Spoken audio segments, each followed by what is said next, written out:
Sir এখানে যারা সমাজের বুদ্ধিজীবী শ্রেণী তাদের এক ধরনের প্রভাব রাখার সুযোগ ছিল। আমি বাংলাদেশের প্রেক্ষাপটেই হ্যাঁ, যদি বলি, বলেন। সেই বাংলাদেশের প্রেক্ষাপটে কি বুদ্ধিজীবী শ্রেণী আসলে কিছুটা নির্লিপ্ত বা মানে আ আ ঠান্ডা হয়ে গেছে মনে হয় আপনার কাছে? যেটা অবশ্যই সমাজ গঠনের জন্য দরকার বুদ্ধিজীবীদের ছিল? ব্যর্থতা খুবই নৈরাশ্যজনক।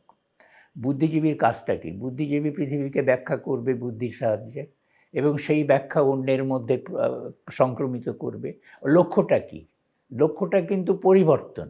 মানে শুধু বুদ্ধির চর্চা না, এটা বুদ্ধির জন্য বুদ্ধির চর্চা না। সেটা ধরেন মাকড়সাও করে। মাকড়সাও খুব বুদ্ধিমান প্রাণী। কিন্তু মাকড়সা তো আটকে থাকে। সেটা করতে হবে, সেটা হলো যে এই বুদ্ধির চর্চা দিয়ে পৃথিবীটাকে বদলাতে হবে। পৃথিবীটাকে শুধু বুঝলে চলবে না, পৃথিবীটাকে বদলাতে হবে। এই পৃথিবী বদলের যে অঙ্গীকার, সেইটে কারা করবেন? যারা হৃদয়বান এবং যারা বুদ্ধিমান। দুটো দরকার হবে। বুদ্ধি দিয়ে বুঝতে হবে, আবার হৃদয় দিয়ে অনুভব করতে হবে যে এই ব্যবস্থাটা ঠিক না, হুম, হুম। এটা অন্যায় ব্যবস্থা। এইটা আমি বুদ্ধি দিয়ে বুঝছি, এটা আমি হৃদয় দিয়ে অনুভব করছি। তখনই আমি চেষ্টা করব যে এটাকে বদলাতে। সেজন্য ব্যাপক সাংস্কৃতিক প্রস্তুতি দরকার। সেইটা আমাদের দেশে নেই। যে যে রাজনৈতিক সংগঠন সেটা নেই। আমাদের ঐতিহাসিক ব্যর্থতা ঘটেছে কোন সময়ে? আমাদের বাংলাদেশের কথা আপনি বলছিলেন। এইটা বাংলাদেশের ঐতিহাসিক ব্যর্থতা ঘটেছে ১৯৭১ সালের ওই যে আমাদের বিজয়ের পর থেকেই। যে ওইখানে যে একদলীয় একটা ব্যবস্থা চলে এলো, তার বিরুদ্ধে কোনো দল দাঁড়ালো না এবং সেই দাঁড়ানোর দরকার ছিল যে সমাজতন্ত্রীরা দাঁড়াবে। এরা তো বুর্জোয়া, এরা তো পুঁজিবাদী উন্নয়ন চায়, যারা শাসক। যারা বদল করতে চায় সমাজ, তাদের দেখা গেল না। তারা তখন মস্কোপন্থী, চীনপন্থীতে ভাগ হয়ে গেছে। তাদের উপর রাষ্ট্রীয় নিপীড়ন চলছে এবং যাদেরকে মস্কোপন্থী বলি আমরা, তারা সরকারের সাথে আনুগত্য প্রকাশ করছে, সরকারের সাথে সহযোগিতা করছে। ফলে কি দাঁড়ালো? আমাদের দেশের করুণ ইতিহাস যে ওই যে যারা জাতীয়তাবাদী ছিল, জাতীয়তাবাদী ছাত্রলীগ, তাদেরকে মুজিববাদী বলা হতো। তা নিজেদেরই কি বলা হতো মানে কি? তারাই বলতো নিজেদেরকে। সেই মুজিববাদীরাই কিন্তু একটা বিরোধী দলের জন্ম দিল এবং নাম দিল, নামটা খুব তাৎপর্যপূর্ণ। নাম দিল জাতীয় সমাজতান্ত্রিক দল। মানে সমাজতন্ত্র এবং জাতীয়তাবাদী একসাথে যাবে না তো। জাতীয়তাবাদ হচ্ছে পুঁজিবাদী, মানে যে পুঁজিবাদী ব্যবস্থায় বিশ্বাস করে, আর সমাজতন্ত্র ওটাকে ভাঙতে চায়। তো এরা জাতীয় সমাজতন্ত্রী ওই যে খেয়ালও করলো না বা খেয়াল করেও করলো, মানে কিছু এলো তাদের চিন্তায় এটা এলো না যে এইটা হচ্ছে যে এই হিটলারের পার্টি, এইটা হচ্ছে যে মুসোলিনির পার্টি, এরাই এই জাতীয়তাবাদী সমাজ ছিল। তো ওই যে বিরোধী শক্তিটা দাঁড়াতে পারলো না। ফলে হলো কি, এই যে জাসদ বিরোধী দলে গেল, তারা কিন্তু সমাজতন্ত্রে বিশ্বাস করে না, কেননা তারা জাতীয়তাবাদী।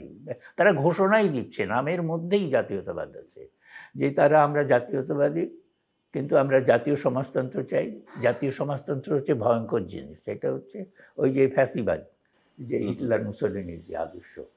আচ্ছা, সেইটাই তারাই বিরোধী দল হলো এবং ওই বিরোধী দল থেকেই নানান রকম উপদল তৈরি হয়েছে।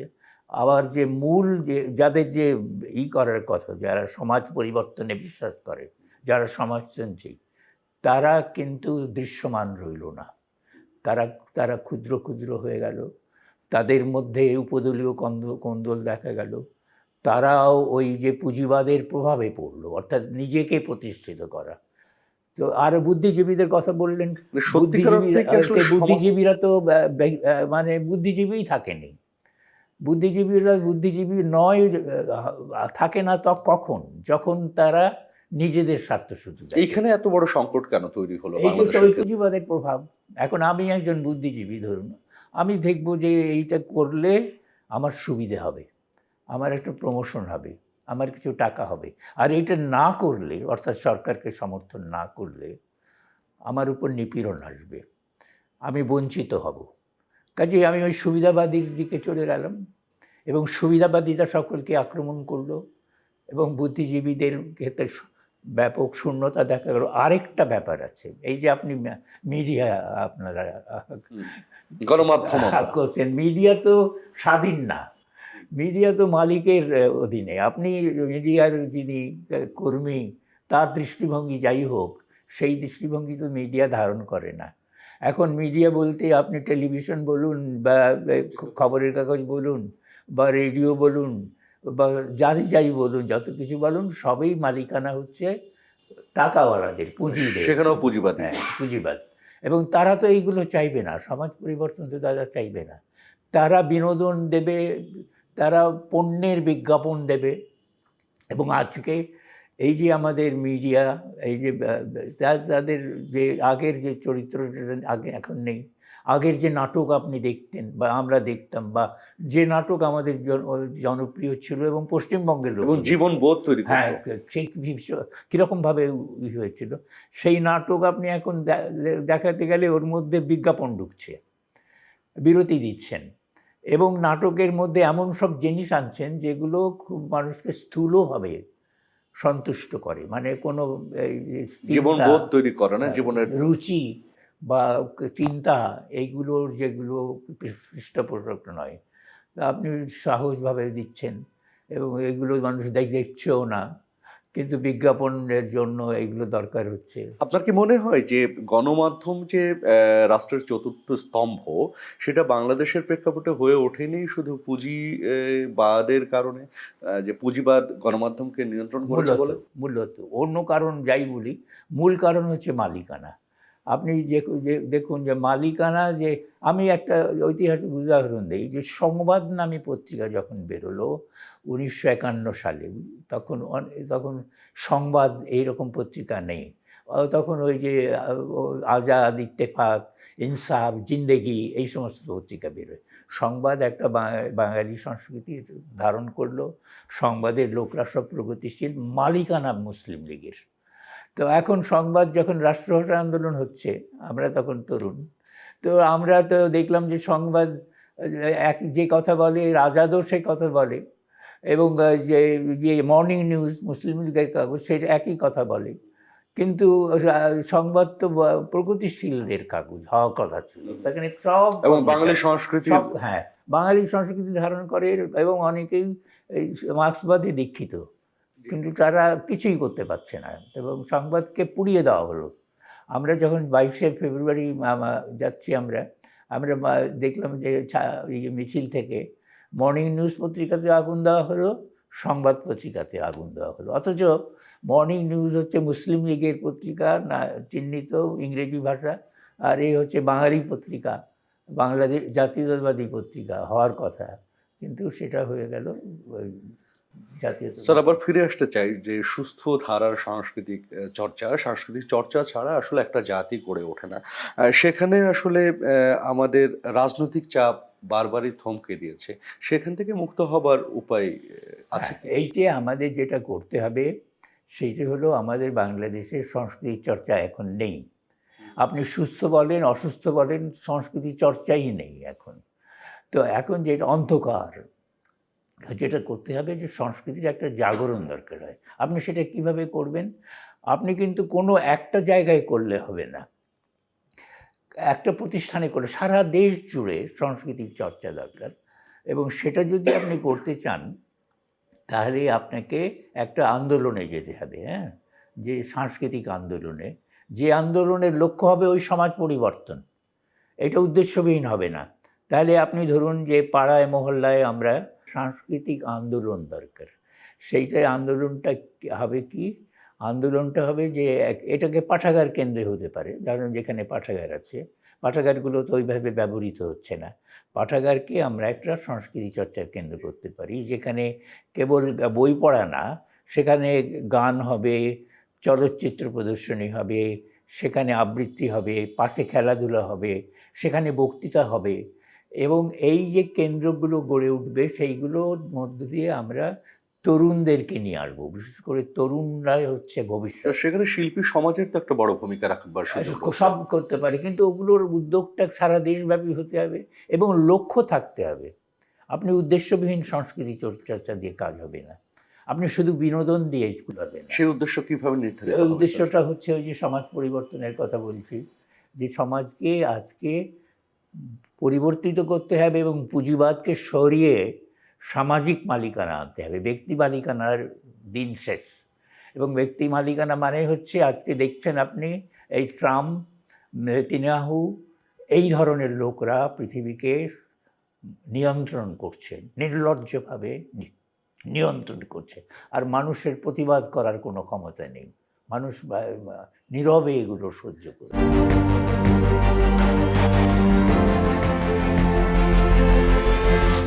স্যার, আপনি এই সময়ে এসে আমাদের তরুণ প্রজন্মকে ঠিক কোন মূল্যবোধে সবচেয়ে বেশি অনুপ্রাণিত হতে বলবেন? আমি ওই মূল্যবোধ একটাই, সেটা হচ্ছে এই সমাজ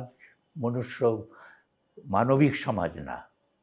এই সমাজ মনুষ্যত্বে বিরোধী হয়ে দাঁড়িয়েছে। এই সমাজকে বদলাতে হবে এবং বদলানোর জন্য উপায় হচ্ছে রাজনৈতিক, তো মূল কথাটা রাষ্ট্র ক্ষমতা, কিন্তু এর প্রস্তুতিটা হবে সাংস্কৃতিক। অর্থাৎ আমরা সেই ধরনের সাংস্কৃতিক একটা আন্দোলন গড়ে তুলব যেখানে লক্ষ্য থাকবে সমাজ রূপান্তর, প্রস্তুতি থাকবে ব্যাপক, এবং কারা উদ্যোগ নেবে? ওই যে আমি দুই ধরনের মানুষের কথা বললাম, বা এক ধরনেরই মানুষ আসলে তারা, যারা বুদ্ধিমান এবং হৃদয়বান। ওই যে বুদ্ধিজীবীরা পারছে না বলছেন, তার কারণ হচ্ছে বুদ্ধিজীবীরা কেবল বুদ্ধি প্রয়োগ করলে চলবে না, হৃদয়কেও কাজে লাগাতে হবে। হৃদয় দিয়ে বুঝতে হবে যে এই ব্যবস্থাটা অন্যায় ব্যবস্থা, এই ব্যবস্থা চলতে পারে না, অমানবিক ব্যবস্থা। স্যার, হৃদয়বান হতে হলে তো আসলে যুক্তিবাদীও হয়ে উঠতে হবে। সেই হ্যাঁ, যুক্তিবাদী সমাজ কিভাবে গঠন যুক্তি করবেন? দিয়ে তো কুলাবে না ভাই, যুক্তির দরকার হবে, কিন্তু আপনি যুক্তি তো বিতর্কের মধ্যে চলে যেতে পারেন। যেটা দরকার হবে সেটা লক্ষ্য, স্পষ্ট লক্ষ্য, যে এই সমাজে মানুষ বসবাস করার উপযোগী নয়, এই সমাজটাকে বদলানো দরকার আপনার কি পৃথিবীব্যাপী। এটা কিন্তু বাংলাদেশের একার সমস্যা না, সারা পৃথিবী এখন দুস্থ, অসুস্থ এবং বিপন্ন। এবং এই যে এই বিপন্ন দশা সবাই স্বীকার করে, কিন্তু এই বিপন্ন দশা থেকে মুক্তির যে উপায়, সেটা হচ্ছে সামাজিক মালিকানা প্রতিষ্ঠা করা। হ্যাঁ, সমাজতান্ত্রিক রাষ্ট্র প্রতিষ্ঠিত হয়েছিল, সেইগুলো ভেঙে গেছে। তার মানে এই নয় যে সমাজতান্ত্রিক যে লক্ষ্য সেইটা ভেঙে গেছে। ওই ভেঙে যাওয়াটার ঘটনা হচ্ছে পুঁজিবাদ সেখানে আক্রমণ করেছে, ভেতরে ঢুকে পড়েছিল, ভেতরে অন্তর্ঘাত করেছে, বাইরে থেকে আক্রমণ করেছে, ফলে ওইটা ব্যবস্থাটা ভেঙে গেছে। কিন্তু ওইটাই হচ্ছে ব্যবস্থা যেখানে মানুষের সঙ্গে মানুষের বৈষম্য থাকবে না, প্রকৃতির সঙ্গে মানুষের মৈত্রী থাকবে, এবং ক্ষমতা কোনো এক জায়গায় থাকবে না, একজনের হাতে থাকবে না। সেই সমাজ ব্যবস্থা হয়ে উঠবার জন্য বা গড়ে তোলবার জন্য বিজ্ঞান মনস্কতা কতটা জরুরি? বিজ্ঞান মনস্কতা তো অবশ্যই দরকার, মানে কিন্তু বিজ্ঞান তো নিজে শক্তিহীন। আজকে বিজ্ঞানের যে উৎকর্ষ হচ্ছে, চরম উৎকর্ষ চলে গেছে বিজ্ঞাপন, কৃত্রিম বুদ্ধিমত্তা আমাদের দরজা ধাক্কাধাক্কি করছে। কেমন? এই কৃত্রিম বুদ্ধিমত্তার মালিকানা যদি অল্প কিছু লোকের হাতে থাকে, তাহলে কি হতে পারে? তাহলে সেই মালিকরা কি করতে পারে? সেই মালিকরা ওই যন্ত্রকে ব্যবহার করবে তাদের সুখের জন্য, এবং তাদের সুখ কোথায়? আজকে আপনি এই যে এপস্টেইন কেলেঙ্কারির কথা শুনছেন, এই লোকটা কে? এপস্টেইন লোকটা হচ্ছে একটা যে নারী নির্যাতনের একজন ব্যবসায়ী। সে উপভোগের জন্য, বড় লোকদের উপভোগের জন্য নারী সরবরাহ করে। এত ক্ষমতা যে বড় বড় রাষ্ট্রনায়কদের নাম ওখানে পাওয়া যাচ্ছে, এবং সেই লোকটা শেষ পর্যন্ত আত্মহত্যা করেছে ঠিকই, কিন্তু সেই যে কাজটা করতে পারলো, এবং এত সব লোক, এই যে মানে বিখ্যাত বিখ্যাত ধনী ক্ষমতাবান লোকরা এর সাথে যোগাযোগ রাখত এইরকম একটা নিকৃষ্ট লোকের সঙ্গে, তাতে কি প্রমাণিত হয়? প্রমাণিত হয় যে তারা সকলেই ভোগবাদী। এবং এই যে একদিকে ধন বৃদ্ধি হচ্ছে অল্প কিছু লোকের, এবং ওই লোকগুলো কি করবে? তারা ধরেন যাকে এক্সক্লুসিভ ক্লাব বলে, সেই সব ক্লাব ঘুরছে, যেখানে আপনি ঢুকতে হলে আপনার, আমাদের ঢাকা শহরেই এইরকম এখন এই বড় বড় ক্লাব যেগুলো শুনি, সেখানে সদস্য হতে হলে 1 কোটি টাকা পর্যন্ত খরচ করতে হয়। তো ওই রকম এক্সক্লুসিভ ক্লাব থাকবে, সেখানে তারা কী কী করবে তারাই জানে। এবং তাদের কি করবে তার একটা নিদর্শন পাওয়া যাচ্ছে একটা স্ট্যান্ড কেলেঙ্কারির মধ্যে, যে তারা ওই মানে সময় সবই বুর্জোয়া শ্রেণীর এক ধরনের অভিলাষ পাওয়া যায় আর কি ওখানে। স্যার, আমরা অনেক কথা বললাম। একটা নির্বাচনের মধ্যে দিয়ে বাংলাদেশে একটা নতুন যাত্রা আমরা দেখছি। সেই যাত্রায় আপনি একজন আমাদের অভিভাবক হিসেবে, মুক্তবুদ্ধির চর্চার ধারক বাহক হিসেবে আপনি কিভাবে চিন্তা করবেন? নতুন বাংলাদেশের কাছে আপনার প্রত্যাশা কি হবে? কি আশা করব? কি আশা করবেন? আশা করব যে একটা কাজ হচ্ছে, যেমন একটা একটা বড় সমস্যা, খুব বড় সমস্যা, স্থূল সমস্যা, কিন্তু ওইটা ধরেই আক্রমণ হতে পারে। সেইটা হচ্ছে যে এই যে চাঁদাবাজি যেটাকে আমরা বলি, হ্যাঁ, এই চাঁদাবাজিটা এমন ব্যাপক হয়েছে যে এইটা থেকে আপনি এই বড় ব্যবসায়ী থেকে শুরু করে রাস্তার হকার প্রত্যেকে এর শিকার হচ্ছে। এই চাঁদাবাজিটা যদি বন্ধ হয় তাহলে মানুষটা অনেকটা স্বস্তি পাবে। তারপরে ধরুন যে এরা তখন মানুষ এই জিনিসপত্রের দাম কমবে, এই যে উৎপাদক যে সে তার মূল্য, ন্যায্য মূল্য পাবে। এইটা একটা, এই ইস্যুটাকে খুব বড় ইস্যু করা উচিত, এটা দূর করা দরকার। দ্বিতীয়ত যেটা দরকার, যে কর্মসংস্থান বাড়াতে হবে। যত উন্নয়ন করেন আপনি, মূল লক্ষ্য হবে যে কাজ সৃষ্টি করা। শুধু উন্নয়ন করব না, বড় প্রজেক্ট নিলে চলবে না, দেখতে হবে এই প্রজেক্টে কত মানুষের কাজের ব্যবস্থা হবে। এবং এই কাজের বন্দোবস্ত না করতে পারলে কিন্তু বেকারত্ব হবে, অপরাধ বাড়বে, দারিদ্র্য ঘুচবে না। কাজেই একটা খুব ছোট ব্যাপার হচ্ছে চাঁদাবাজি বন্ধ করা, বড় ব্যাপার হচ্ছে কাজ বৃদ্ধি করা, এবং কাজ বৃদ্ধি করতে হলে মালিকানাতেও পরিবর্তন আনতে হবে। সেখানে দুর্নীতি ওইটা কতটা বড় জিনিস, অনেক দূরের ব্যাপার। আপাতত এইটা করলে হবে যে আমরা কর্মবৃদ্ধি করব, এবং আমরা যে মানুষের নিরাপত্তা দেব, এটাও খুব জরুরি। চাঁদাবাজির সঙ্গে এটা জড়িত, যে মানুষকে নিরাপদ দেব, এবং নারীকে মর্যাদা দিতে হবে।